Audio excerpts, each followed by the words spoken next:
Hi, I'm Dan Satterberg, King County Prosecuting Attorney. Welcome to another edition of the Prosecutor's Partners. In this show, we introduce you to people who are working to make our community safer and healthier and happier. Today, I'm standing here in Seattle Central District, right in front of the Seattle chapter of the Urban League. For the last 84 years, the Urban League has been dedicated to helping build the equality of our community. They're working on housing, they're working on health and education, and they have a new program to help people getting out of prison make that difficult transition. Let's go inside and meet the leaders. We're in the conference room of the Seattle chapter of the Urban League. We're here with the chairman of the board, Nate Miles, and also president and CEO, Pamela Banks. Thanks for having us here today. Welcome. Nate, can you tell us a little bit about the history of the Seattle chapter of the Urban League, and what was it that attracted you to the mission of the Urban League? Well, more than anything else, after over 80 years of really serving in this community, the Urban League, some of the things that, if you look at us on paper and what the League was missioned to do and then what it has become, it's done everything from helping when people turn to find jobs, to fighting the civil rights fights, open housing, education, some of those great issues that really help bring about life chances for people. That's kind of our whole motto, is equal life chances. And whatever is involved, whether it's making sure that people have adequate housing, a good education, which is really the foundation to having a successful life, to being able to really find jobs that are going to pay livable wages where they can live. Those are the things that the Urban League has been at the forefront of. Those are things that are very important to me. And so when it came to where do I want to spend some of my civic time, the Urban League was a natural for me. So those struggles of the past, through the civil rights movement, through a struggle for equality, are they still the same struggles today? Oh, absolutely. And more so because back then, let's say during the height of the civil rights movement, and I am one of those believers that the civil rights movement never ended. That movement continues even today. Back then there were signs, no blacks allowed. There were unwritten rules, no blacks could live north of the Ship Canal, et cetera, et cetera. One of our former presidents and CEO, Edwin T. Pratt, was one of the first African Americans really to move and to settle north of the Ship Canal. Those signs are down today. You can't put those signs up. Some of those unwritten rules, though, are still in place. And when we look at the segregation that takes place in our community, whether it's by real estate agents directing people to live in certain neighborhoods or whatever the case may be, all you have to do is look at the census tracts in Seattle to see exactly how not diverse we can be and how segregated the city can be in some cases, this region. So the segregation, it's not legal, it's not by law, but it's real, and it impacts people's ability to find some upward mobility? It is very real, and especially when you look at things, Dan, like disparities. When you look at educational disparities, where are the dropout rates highest? When you look at income gaps, where are the wages lower? When you look at housing prices, where are the housing prices depressed, or where have they grown least during these housing booms that we've had? And you will find them in the same zip codes over and over and over. Then when you look at health disparities, as King County has done in looking at health disparities throughout King County, Dr. Alonzo Plow and others, when Ron Sims was here in office, they did this tracking of health disparities. All you have to do is look at the zip codes, and they used to say, you know, why should you live or die just because you're in the wrong area, you're in the wrong zip code? That still exists today. And so we have a lot of work to do from the League and as a society here in King County. Well, Pamela Banks, is the weight of history behind you, and you have a pretty large mission to work for equality for all citizens of our community. What are some of the programs that you are in charge of here that help us get to that mission? So one of our main programs is the housing programs that we do. The third Saturday of every month, we have we do program meetings with constituents around mortgage foreclosure prevention and education. We also are doing home ownership classes because a lot of people of color, especially African Americans, got caught up in that property foreclosure project that Nate spoke to and lost their homes. And so people don't understand that they do have the ability to keep their homes even though they may have received a default or foreclosure notice. We have people on staff that counsel people in credit and budgeting prior to purchasing homes so that they won't buy a home that's too expensive, and they know how to save and budget for emergencies and things like that. In addition, on that third Saturday, we also do a criminal expungement / record sealing class. And you partnering with King County, your office, as well as the city attorney's office, and helping people get some of those their records sealed, because it's really difficult if you have a criminal history to get affordable housing in this state, because landlords, if they see you have a criminal record, they don't want to rent to you. And the reason the Urban League started that program was when the Katrina victims came up here. The Urban League at that time, I think, served really close to like 5,000 people that were displaced by Katrina. A lot of those homeowners and tenants came up here. We were trying to find them housing, and the people that owned their homes, some of them had criminal records, and we couldn't get them rental housing. And so the housing director, Linda Taylor, was like, we need to do something about that. And that's how we ended up doing our criminal records sealing class. And so those are some of the programs that we have done historically, and we're also doing things around health disparities. Like Nate said, we have to focus on health disparities in the African American communities, because right now, we were just with King County Exec Dow Constantine we did a joint venture with Seattle King County Public Health on our third Saturday classes, and had people signing up for the affordable health care. And he met with our young professionals group, and he told us, if you're African American and you live in the county, your life expectancy is 8 years less than that of a white person. And so we have to address those kind of disparities in order to get to that equality. So these are basic fundamental things: a place to live, maybe having some equity in a home, the ability to get a job or to get rental housing, and then your own physical health. These are the basic things that the Urban League is focused on today? Correct. And the education disparity. I was just at the Alliance for Education breakfast, and the mayor gave a speech, and his whole speech was about the education disparity among African American children and white children in our city.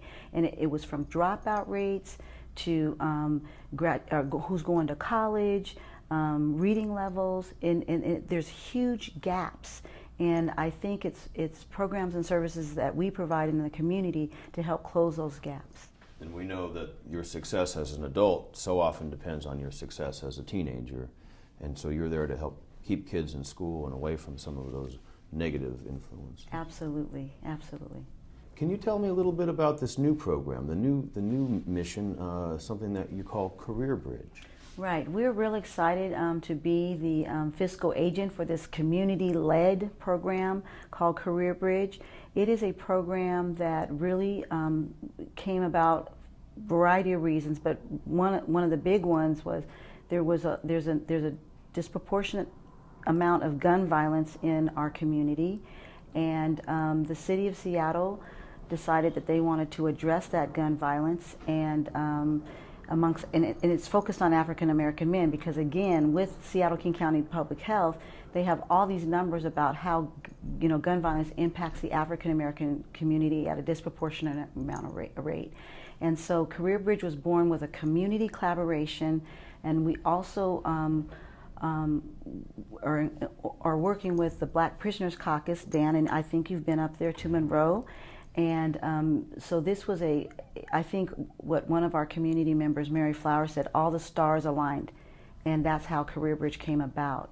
And so we've been working for the past year alongside a lot of community partners, Black Prisoners Caucus included, the Village of Hope, some other nonprofits, with the city of Seattle to focus on more than an employment program, but it is currently focused on African American men between the ages of 18 and 50 who are either undereducated, underemployed, or unemployed that may or may not have criminal history, because we know that the barriers that people face when they have been in prison or coming out of prison are tenfold that of someone that's been out, right? And so we're not only just providing an opportunity to get employment or create a pathway to get a career, we're doing services in housing, mental health, drug and alcohol treatment, reuniting families, working closely with your office around child support and LOFs and warrants.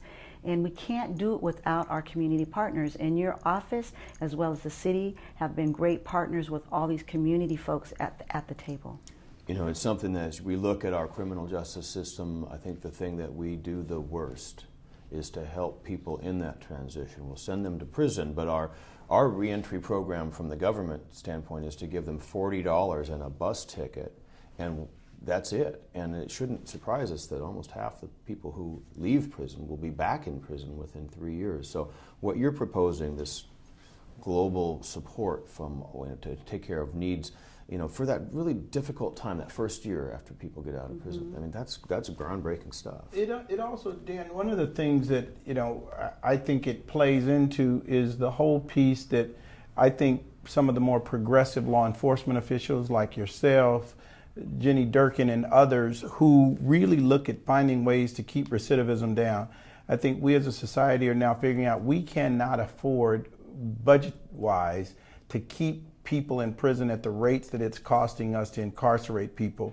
And so I congratulate you for being one of those people who got out there on the leading edge when it wasn't a very popular thing. Now others are joining the chorus and saying we need to do something because the budgets just won't handle it.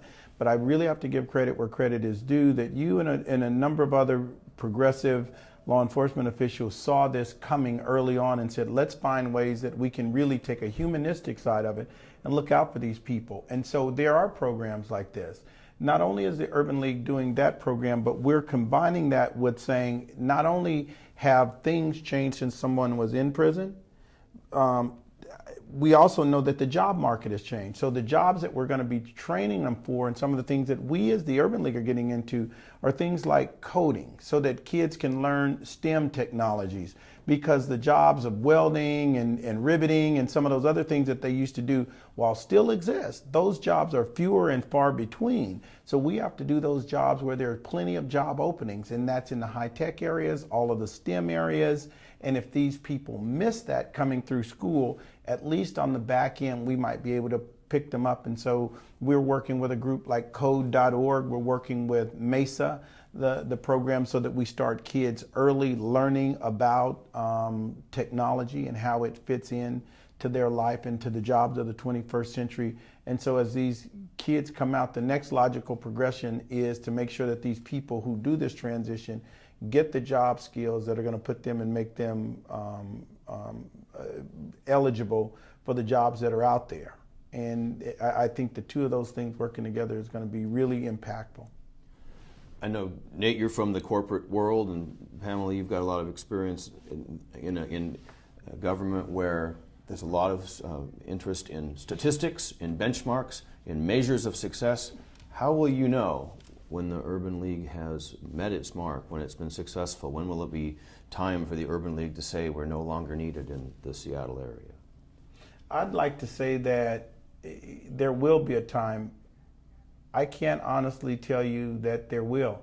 Number one, I think it was Thomas Jefferson who said the price of freedom is eternal vigilance.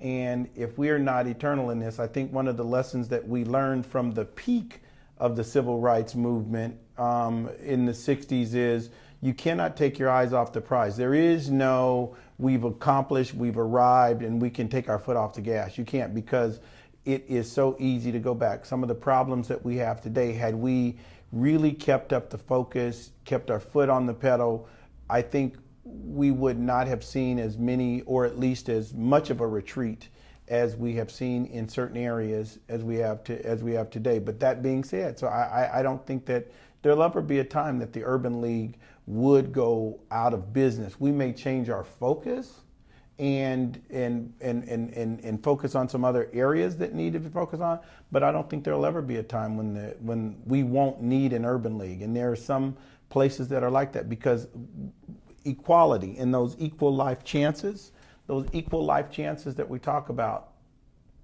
need someone to be constantly monitoring to make sure that things remain equal. It's like in a football game or any other sporting event. You have to have a referee on the field just to make sure they're going to play in the game. But every now and then the ref has to throw a flag and say, let's bring this play back, let's start it over, and make sure that we're all starting from an equal starting point. And so I think the league will always serve a role. What that will be and what it'll look like probably will evolve. I agree with Nate on that too as well, because I think about the National Urban League, which we are an affiliate member. We've been in this community 84 years. The National Urban League is, I believe, 104 years old. It's a year younger than the NAACP, which is 105 years old, I believe, this year, if I'm correct. But I think I realized that when we did the March on Washington in August of last year, I was in this historical moment, and I thought, when I was young, and I don't really, I think I can tell you the exact day that I was discriminated against or felt racism in my life, and it was when we were bused. I was born and raised in Portland, Oregon. We were bused, and I thought at this part of my life that I would never have to be talking about racial or social justice and disparity and all of that. But when we were marching in Washington on that hot August day, I thought 50 years ago we were talking about jobs and freedom, and here we are 50 years later talking about jobs and freedom. And it was kind of that aha moment that Oprah always talks about, and I thought, you know, I'm into this for the rest of my life. And I pray that my grandchildren are working at an urban league or involved at an urban league doing something different. But I feel like Nate, it's not in my lifetime, not in my son's lifetime, but hopefully in my grandchildren's lifetime. The barometers of injustice are pretty clear with us today, whether it's racial disproportionality in the criminal justice system, or it's disparities in educational attainment, or it's in the health care that's available to people depending on what zip code they live in. Where do you see your focus being for the next 5 years or so? As education, I mean, as far as I'm concerned, it's the great equalizer. It is the thing, and with technology, it allows you to really have some opportunities that you may not have been given before. Because if you design the right app, you can become a millionaire overnight. If you can be Sweet Brown or whatever the woman's name is. Go do a video, you go viral, and now she has her own hot sauce and everything else that she's selling. So technology really opens up some areas. Technology and education. And I think that's why while you ask how long the Urban League will be around, I'm very bullish on the future. I'd say it is bright. I say that, that the opportunities that exist, if you get an education and take advantage of the technology that is out there, then, which is where I think the league is going to continue to focus. We're going to continue to push towards education, continue to push towards technology and the use of technology in bringing about equal chances for people. And as far as I'm concerned, those two pieces together are pretty hard to beat. We'll do the other stuff, the housing and health and all of that, which is very key. But boy, getting an educated populace, getting them to utilize technology to its fullest and to maximize that potential. That's the thing. I've always said that the best crime prevention strategy we have as a community is to keep kids in school and keep kids engaged. And the more school they get, the more education they get, the less chance they're going to have any involvement with the criminal justice system. And then they'll be able to buy a house and build up equity and pass that on to their children and have the opportunities that have been missing for so many members of the community for so long. Yeah, I agree with Nate. I'm really excited about getting education back at the Urban League. I mean, we do it a little bit, and I think we're going to do it a lot with even our employment programs, because it's all about creating that pathway to a career, be it you go back to school and you find your passion, or you get into a trade.